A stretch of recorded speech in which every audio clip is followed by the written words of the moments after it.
I'm Spade Robinson, and this is Storyteller Therapy. Hello.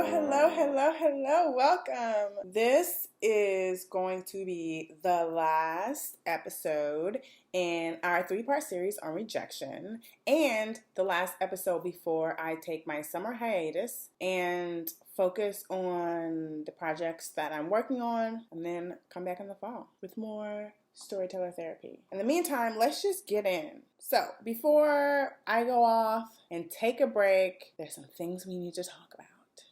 In the first episode in this series, we talked about rejection from creative opportunities at your labs, your fellowships, things like that. The second episode, we talked about rejection from potential jobs. This third episode is something that I think people talk about a little less, which is mastering rejection from industry relationships. So we all sort of have a relationship with different industry people. Either we are mentoring, or we are getting mentorship, or we're looking to connect to some executive or some network person or some showrunner or some producer, director, whoever, somebody. Or the other version of it is just like the cool kids crowd, right? Like people in this industry who are moving and shaking and doing things. And we hang out with them, we see them at a festival or whatever. And it's like, ooh, I should be part of that crew. Whatever it is, everybody, a lot of people, I won't say everybody, a lot of us, a lot of people, a lot of my clients are attempting to find a tribe or get help or create relationships that are going to move them forward and create some kind of momentum for them. It's not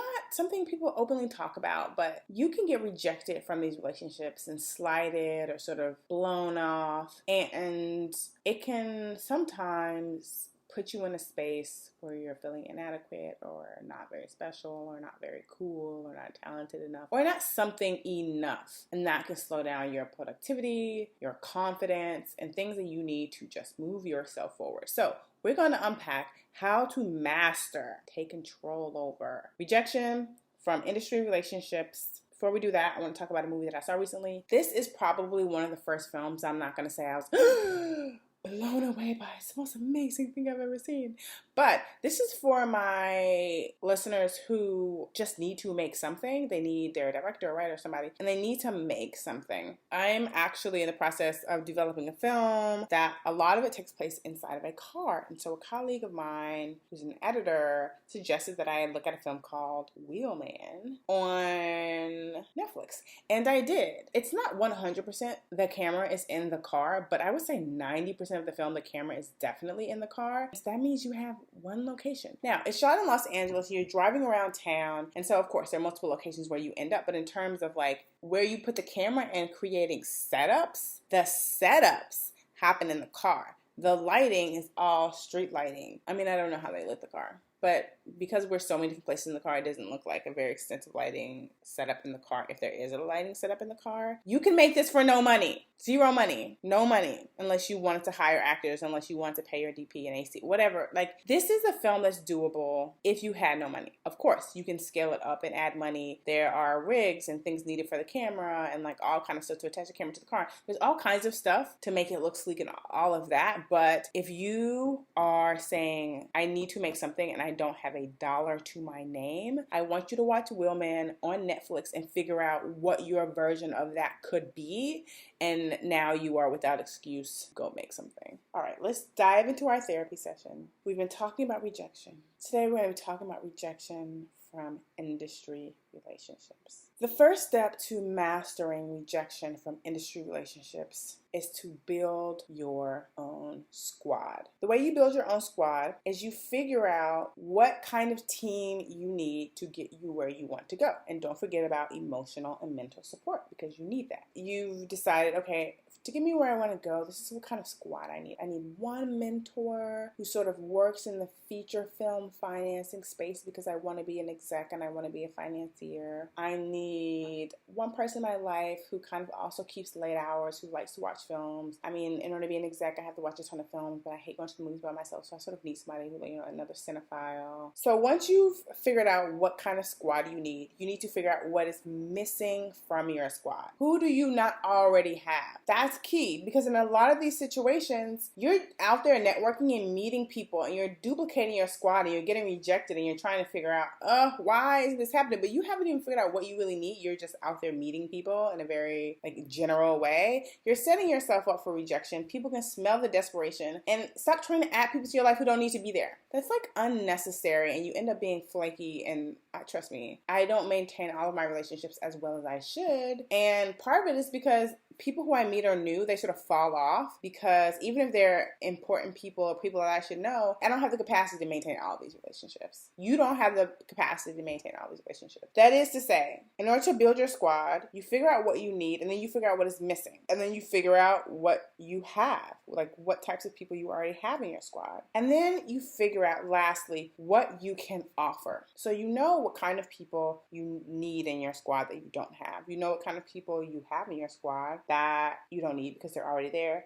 And then you need to figure out what kind of person you are and what you can offer to somebody else. If you are in this industry and you are looking for favors and mentorship and connections and all of that kind of stuff, but you are not in a place where you have anything to give, first of all, everybody has something to give. You're not in a place where you feel like you are willing to have anything to give, then I would really slow down trying to meet new people. Because when you're networking, what you're asking about them is the same thing they're asking about you. And part of the reason why you're being rejected is because you seemingly don't have anything to add to relationships. Now, here's the truth. You do have something to add to relationships. Everybody has something to add to relationships. Even if you have no monies, no connections, nothing to leverage. You don't have a printer at your house. People can print out a script. You don't have Wi-Fi. People can have a working session. You don't have if you feel like you have nothing, you are homeless, you don't have no internet, you at least can be someone who knows I can be additive in that I am an incredibly encouraging person. I can be additive because I am homeless, but I have my cell phone and I don't have a job, which means I can read your script and at least tell you I'm not even a development head. I don't know what to do with it, but I can give you my thoughts. Like, everybody has something to offer. So you need to figure out what you have to offer. And I think that you will get a lot less rejection when you're meeting people, knowing yourself what you have to offer.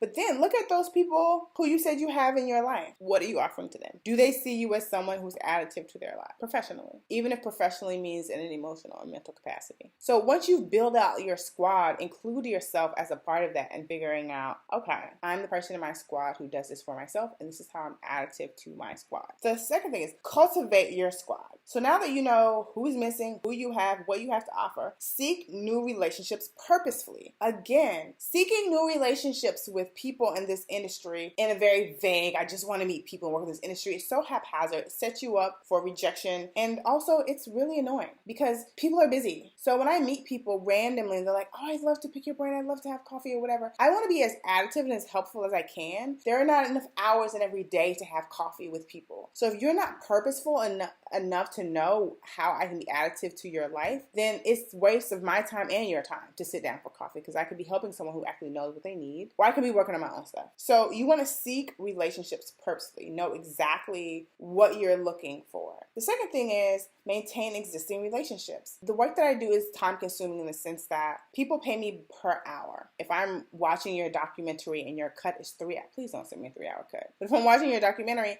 and it's a 3-hour cut, then that is 3 hours. And if I'm writing notes on that 3-hour cut, that's another 2 hours or hour and a half maybe.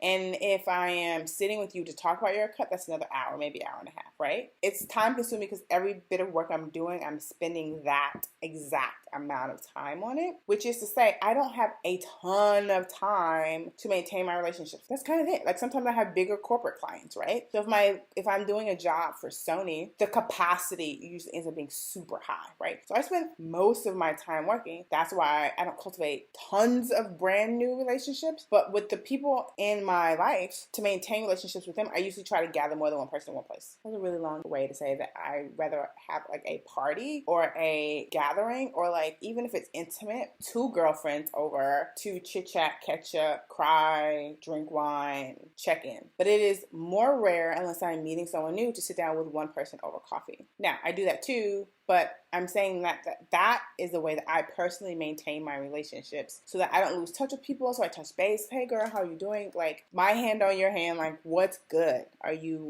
What's happening with that breakup? Are you good? Like, I maintain my relationships, but I maintain them in bulk sometimes. So that is one way to do that, but you can't totally neglect your tribe or your squad. Like, people go dark for a while to work on a film. I think that's fine. You're working on your screenplay, you go dark for 2 weeks. You cannot for 6 months go dark. You need to figure out a way to check it. The third thing is give generously. Cultivate your squad is not just what you can get from other people, but of course, I talk about this in the podcast all the time, what you can give. Trust me, I mean, there's just no way around giving. It's so wonderful. It's literally the best thing ever. The way that you build up your squad is figuring out ways that you can step into other people's lives or their careers or their situation and be additive. The third thing overall is to strategize around mentorship. My third point overall is about mentorship, because a lot of the relationships that people are looking for are sometimes peer-to-peer, but a bulk of the relationships people are looking at are mentee to mentor relationships. There can be rejection around the fact that you ask Ava DuVernay to take her to coffee, to pick her brain, which she's already said in her speech, don't do that. Also, everything that she says about how she works and how she does what she does is available like on the internet. In terms of mentorship, you want to strategize around mentorship. That is the key. So thing number one when it comes to mentorship is to be specific with ask and person. Meaning, if you are looking for a mentor, be very, very, very, very, very specific about what type of person you're looking for. Understanding that the best mentor for you may not be 17 steps above you. The best mentor may be 3 steps above you, because the person 7 steps above you or 17 steps above you, they got into this business 20 years ago. It's totally different. And also, it's less likely that they can really help you other than like making the phone call and introducing you to someone who can help you. But in terms of like being able to help you in a very tangible way, it's usually someone 1 or 2 steps above you. So be very specific about what career level that person is at that you're looking for to mentor you, what type of person you want to mentor you. So if you're a director and you want to become a director, then maybe another director can't help you, because directors don't hire directors. That's not what happens. Showrunners hire directors. Producers hire directors, executive producers hire directors, executives hire directors. So perhaps the person to best mentor you to get you where you want to go isn't someone doing the job that you want to do, but someone adjacent to doing the job that you want to do who can help you get jobs like that, right? So be very specific about the type of person and be very specific about the ask. I cannot say this enough. If you're looking for a mentor, know what you want to ask them. You need to be well researched enough about what it is that you want to do in this business to understand what your ask needs to be at this point in your life. If you have never directed anything episodic at all, but you want to be a television director, but your ask may be, I need help figuring out how to get a PA position because you want to be on set. Think about where you are and what you need help doing, but is doable and makes sense for where you are in terms of your resume and your experience, and know exactly what that is. I just need help because I want to be a producer. Your potential mentor is not going to be able to help you, because they'll be like, you need to figure out what people are too busy to figure out how to strategize around your career. You need to have already done that. Be specific with your ask and the person. The second thing is educate yourself on being ready. If you're looking for a mentor, let's say you want someone to mentor you because you like to be an executive. You want to be a creative executive. You want to finance pictures and hire directors and package shows or whatever. And you want help doing that. You need to know how this business works very well in terms of the specific thing that you want to do, how you can get to where you're trying to go. So you've educated yourself, and then you need to educate yourself on how to be ready, right? So you may not be ready for mentorship right now because you haven't shown that you've taken initiative. I want to mentor someone who I feel like, oh, I can really be helpful. Like I can actually make a difference, as opposed to being like, this may be a drop in the bucket. Figure out what it is that you need to do or be doing. And you don't have to accomplish every single thing, but because you've taken the ingenuity to understand what you need to do and done a couple of those steps, then you know how to be ready. So you know when to approach a potential mentor, as opposed to just approaching people, as opposed to like not knowing when to approach them, right? The third thing is be ready for approaching someone. So now that you know exactly what you need to have done before you start approaching a mentor, then just do it. It's that simple. It's like, if I want to be a television director, I don't really have any connections in television. I haven't made anything episodic. I mean, I know a couple of prestigious shows, but I don't watch a ton of television. I don't even know what kind of show I would want to direct. Okay, pause. pause. You're not ready to be mentored by anyone, right? But you should probably start off by watching a shit ton of television, like watching every fucking thing, comedy, drama, hour long, 30-minute, all different types of tones, multicam, single cam, dark shows, lightweight comedies, musicals. You need to be, I don't even care if you don't think you're going to like it. You need to be watching a fuckload of television. And then you need to figure out, okay, I'd probably want to direct a show like this or this or this, right? Okay. Then you need to figure out how to create something that resembles that. Then you need to figure out how to possibly get on a set, or get on a set first and then create something. I mean, there's many ways to do this, right? And then you need to figure out what your shadowing life looks like, or if you work on a show and you can move yourself up, or do you want to go through AD route, which can take a very long time. But the point is that because you've educated yourself well enough and you know what to do, you don't have to have all of those things completed. But if you do meet a showrunner somewhere,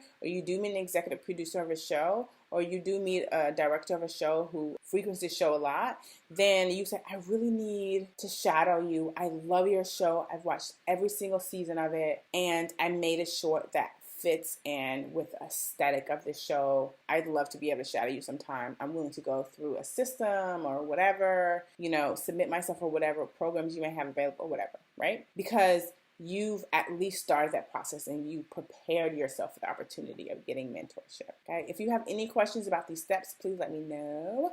I will have in the show notes how you get in touch with me to ask a question. And for your homework of this week, thing number 1, I want you to build your squad. That's a 3-part homework assignment, but we went through that. It's what you're missing, what you have, and what you have to offer. Thing number 2, I want you to be additive to one person's life in the next month. Be additive to one person's life professionally in the next month. And then the third thing is make a list of all the things that you have to do to prepare yourself for your mentor, and then get started. All right, that's all that I have for this week, and that is all I have until after the summer hiatus is over. I will talk to you guys in the fall. Bye.